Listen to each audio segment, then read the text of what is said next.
Greetings and welcome to my tutorial on The Butterfly by Samuel Maykapar, Opus 28, number 12. Maykapar's Opus 28 is titled Baruki, I'm probably pronouncing that wrong, and it's a set of 26 pieces that introduce students to all 24 keys on the piano. This is the 19th piece in the suggested teaching order of Jane Magrath's Masterpieces with Flair, Book 1, a book that every piano teacher needs to own and every early intermediate student also. I will put a link in the description. This piece is in 2/4 time and is in the key of D minor. It is to be played allegro, grazioso e volante, which means somewhat fast, graceful, and moving with light rapidity. It is in ternary form, the first A section being measures 1 through the downbeat of measure 8, B section is pick up to measure 9 to downbeat of measure 16, and the A section reappears at pick up to measure 17 and goes to the end. So let's start with the A section. The theme is first introduced in measures 1 through 4, and we have these 16th note passages. So this is meant to be played piano and leggero, which is light and soft. And to do that, you need to use a paintbrush wrist. So keep your fingers firm and then paint a smile with your wrist coming up on the last note. Make sure when you play your thumb that you're playing from the key and not from above the key, because if it's from above the key, it will thump, and that never sounds good. We have nice and light. We have a 2-note slur here, so make sure you lift on that A. Lift your wrist and make sure it's light. We have a nice crescendo.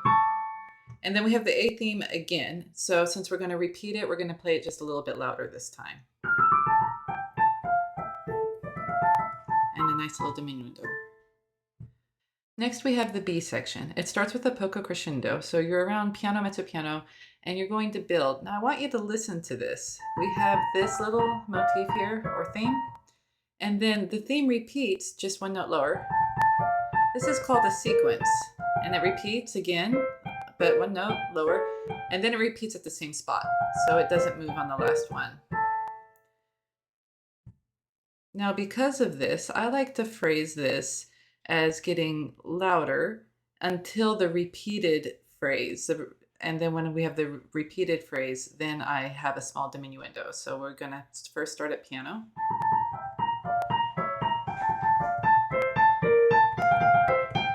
Notice that each one gets a little louder and then the last one gets softer. And then we have the return of the A section. It's nice and soft. A little poco retardando, slow down here. 2 beats of rest, and then it goes back to a tempo and is pianissimo. So at the end, don't slow down at all. Just light and delicate. End as delicately as you can. Also, don't ever ignore your fermatas. Don't waste a fermata. Make the audience wait.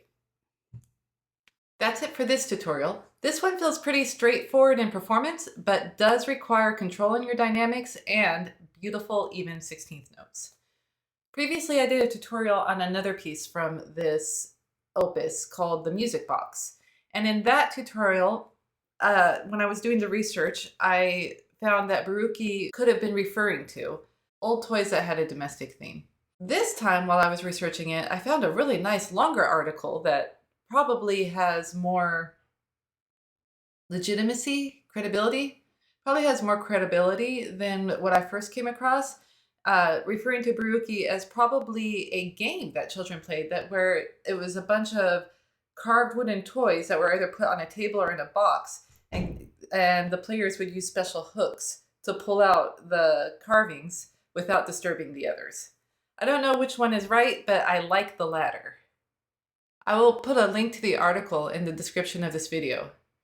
I personally found it a fascinating read. It is in that article that I discovered that Opus 28 has 26 pieces written in all 24 keys. So there's 2 pieces that are in C major and 2 pieces that are in A minor. But outside of that, it's all 12 major keys and 12 minor keys. This makes it an excellent study on how to navigate the keyboard. I also learned that the composer's original edition has been lost over time, so we really don't know what dynamics his intentions were or articulations. What we get to see is editor's suggestions. This is why I felt so comfortable changing Jane Magrath's editing, where she had the crescendo die off earlier than I did on that B section. Instead, I just had the sequence get louder and louder. So know that dynamics articulations are not set in stone. They're merely suggestions. Phrase it how you see fit, but phrase it. Do not make the mistake of having a boring performance. And that's it. For convenient, engaging, and life-changing piano lessons, please check out my website, thebuddingpianist.com. You can sign yourself or your child up for a 30-minute piano lesson with me, growing through the joy of music.